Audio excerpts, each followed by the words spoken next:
வேற level bro, வெறித்தனம் bro அப்படின்னு போனன்னு வை, மீண்டும் ஒரு கேடுகட்ட ஆட்சிட்ட மாட்டிட்டு நாம் சிக்கி தவிப்பதை யாராலும் தவிர்க்க முடியாது. ஏற்கனவே ஒரு துண்டு சீட்டு மாட்டிக்கிட்டு தமிழ்நாடு 50 வருஷமா தத்தளிச்சு நிக்குது. இப்போ ஒரு A4 சீட்டு வந்திருக்கு. தன் மக்களுடைய பிரச்சனையை மனசிலிருந்து பேச முடியாதவன் தலைவனாக இருக்க முடியாது.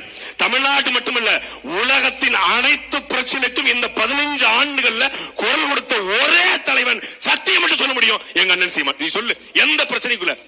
ரோஹிங்கியாவுக்கு பேசலையா? இஸ்ரேல் பாலஸ்தீன பிரச்சனைக்கு பேசலையா? உலகத்தில் எங்க எவன் அடிபட்டாலும் முதலில் ஒரு குரல் எழும். அது தமிழர் நிலத்திலிருந்து சென்றவர்கள் சீமானுடைய குரல் எழும். நாங்களும் போராட்டம் தான் பண்றோம். நாங்களும் போராட்டங்கிறது வீட்டுக்குள்ள வந்து பண்றல தம்பி, வெளியே வந்து பண்ணணும்.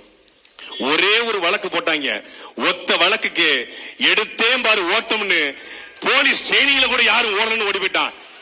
இந்த நிலத்துல சீமானை தவிர வேற யாருக்காவது 250 வழக்கு போட்டு இவ்வளவு பெரிய கூட்டத்தை கூட்ட ஸ்ட்ரென்த் இருந்தா சத்தியமா 2 சீட்டுக்கு திமுக அடங்கு போயிருப்பான். நீங்க மனசாட்சி சொல்லுங்க, இந்த உளுந்தூர் பட்டியல காசு கொடுக்காம கோட்டர் கோழி பிரியாணி கொடுக்காம இப்படி ஒரு கூட்டத்தை யாராவது எந்த கட்சியாவது கூட்ட முடியுமா? வாய்ப்பே கிடையாது. உளுந்தூர்பேட்டை சொல்லும்போது ஒரு செய்தியை பேசாம போக முடியாது. உளுந்தூர்பேட்டைக்கு நீண்ட காலமாக பேருந்து நிலையம் இல்லைன்னு சொல்லி, ரொம்ப நாளா பேருந்து நிலையம் இல்லைன்னு சொல்லி மக்கள் எல்லாம் கோரிக்கை வச்சிருக்காங்க.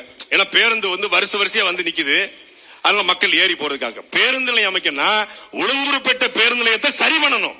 ஆனா பேருந்து நிலையம் உளுந்தூர்பேட்டையில இருந்து 15 கிலோமீட்டர் தொலைவில் சம்பந்தமே இல்லாம ஒரு காட்டுக்குள்ள 8 ஏக்கர் இடத்தை அரசாங்கத்துக்கு கொடுத்துட்டு சுத்தி 150 ஏக்கர் இடத்தை வளைச்சு போட்டுக்கிட்டு இந்த திமுக கும்பல் ஒரு பேருந்து நிலையத்தை அமைக்குது. ஏன்?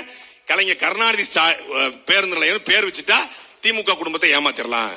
8 ஏக்கர்ல பேருந்து நிலையம் கட்டி மொத்த ஏக்கரையும் தன்வசப்படுத்தி ரியல் எஸ்டேட் தொழிலை செழிக்க வைப்பதற்காக ஒரு கும்பல் நிக்குது. சீமானும் அவன் தம்பியிலும் இருக்கிற வர அந்த பேருந்து நிலையம் கலைஞர் கருணாநிதி பேருந்து நிலையம் வரப்போறது இல்ல.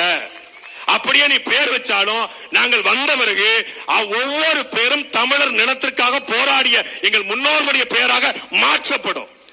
மொத்தமா தமிழ்நாட்டுக்கு கருணாநிதி நாடுன்னு பேர் வச்சிருங்களேன், வேலை மிச்சமாயிரும்ல. ஏன் தனித்தனியா நீங்க வந்து வச்சிருக்கீங்க? பள்ளிக்கூடத்துக்கு, பஸ் ஸ்டாண்டுக்கு இப்படி வச்சுக்கிட்டு இருக்குது. மொத்தமா கருணாநிதி நாடு வச்சு நாங்க கம்முன்னு படுத்துக்க போறோம்.